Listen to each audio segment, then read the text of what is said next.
Hello, this is Tom from Tarot Your Way, and today I'll be showing you how I do the Celtic Cross spread. Now, you can do the Celtic Cross spread yourself, but you can change some of the positions.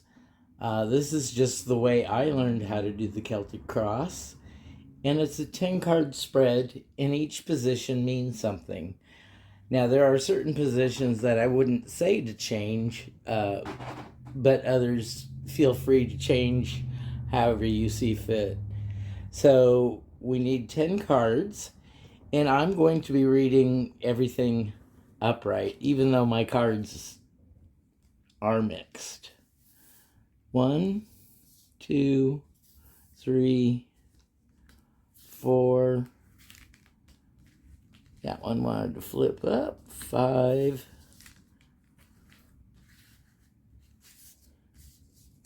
6, 7, 8,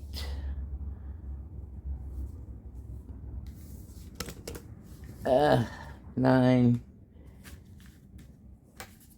and 10. Sorry about the camera. Let me fix that.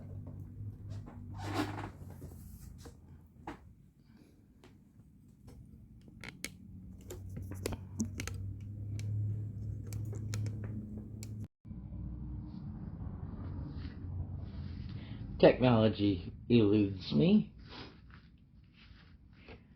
Gonna get rid of these cards.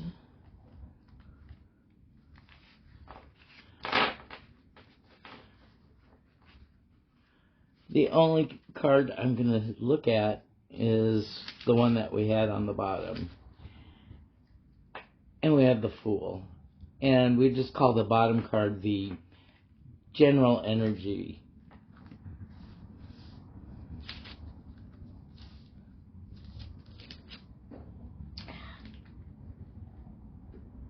Really.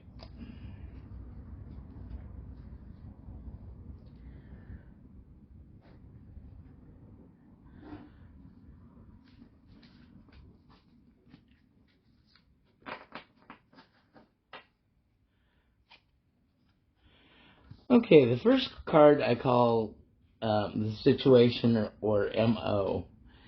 And let's say the reading's about should I buy the house?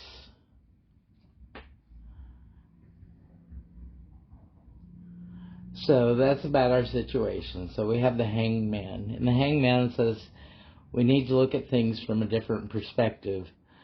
He represents some Odin who hung himself from the tree to gain insight. So it looks like we may, we've been looking for a house for a while, and we may need to sit on it and weigh our options just for a little longer. The next card is called our cover card or challenge card. And remember, we're reading all these upright. So it doesn't matter if he points left or right on the bottom. And we have the King of Spoons, which is our King of Swords.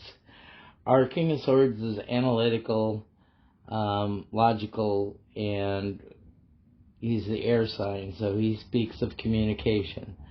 So our challenge is the cover card, and our challenge is like when we have paperwork to deal with, make sure you understand everything for this house purchase. You want to be clear on everything. Ask all your questions. Make sure their answers are in writing. If you don't want a house that somebody's passed away in, I know there's some people like that. I kind of like houses that have maybe a spirit or a benevolent presence in, but some people don't like to be spooked out. So make sure that you ask all your questions, have everything in writing, take it to a lawyer if you need to, and that'll serve you well, especially with the King of Communication. Our third card, number 3 down here, is our foundation or environment. And our foundation in our environment is the Seven of Buckets. It's like this is the Seven of Cups, and there's one neutral cup, three positive cups, and three negative cups. So you've probably had to sift through a lot of houses to find this house, and you're always second guessing yourself whether you picked the right house for you. But the deal's sort of been made, and you're going through the process, and you are sticking with it at the moment. Number 4 card is our past, 3 to 6 months ago.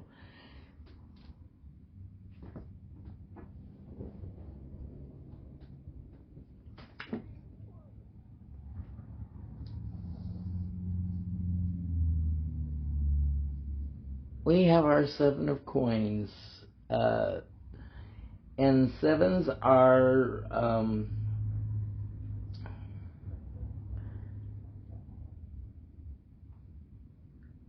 sort of like stuck cards, or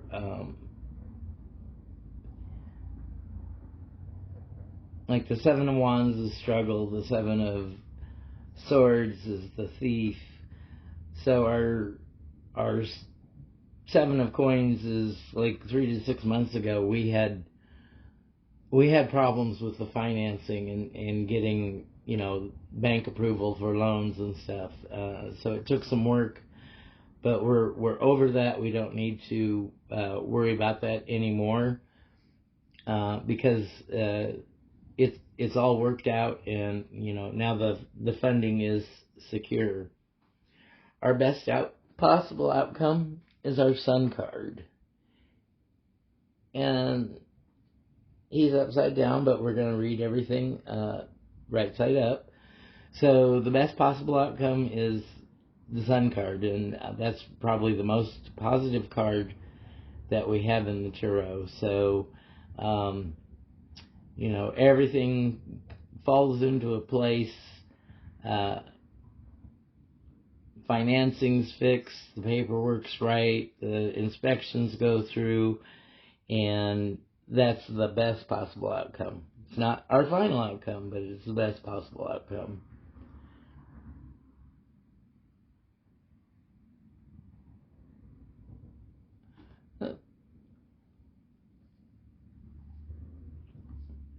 This was the 8 of balloons. Sorry. 8 of balloons. 1, 2, 3, 4, 5, 6, 7, 8. Yes, 8 of balloons. I don't have my glasses on, sorry. The 8 of balloons is the apprenticeship, the work behind things. So, again, we had to work for the financing. It didn't come easy, but we finally got it secured through the bank.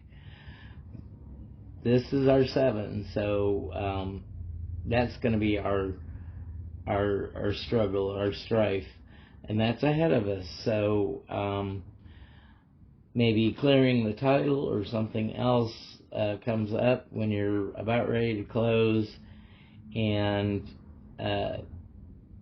just may take some perseverance to get through that. Doesn't mean it's totally negative and you should drop out of the deal or anything like that. It's just something to be aware of and something to look for. Sorry, this is Houston. We got critters. How others see the situation. Others see the situation around you as the Popess. Now, this is the High Priestess card in the Rider-Waite deck. And they're like scratching their heads because they didn't ever think that you could qualify for a loan for a house or anything like that. So they're wondering where this hidden money came from or is getting financed through. So they sort of see you as being a wizard in this deal, because they doubted you. Our next card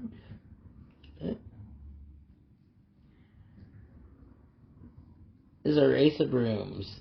And the Ace of Brooms is fiery energy, and this is how we see the situation.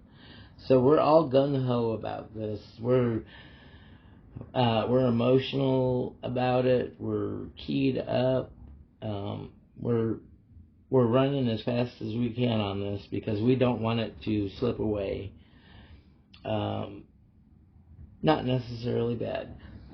Our hopes and fears.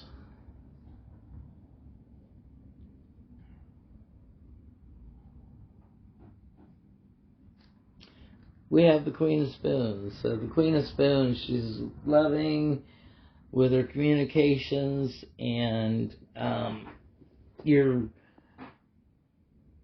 hope is that everything goes right with the paperwork, but your fear is that something will get snagged or delayed. And we have our final outcome.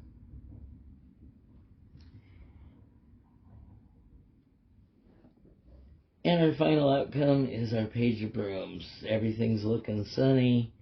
We got that fiery energy in there. And our Fool, we're taking a leap of faith to do this and get the financing.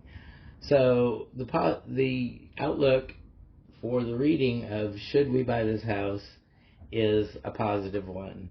And yes, it's going to go through.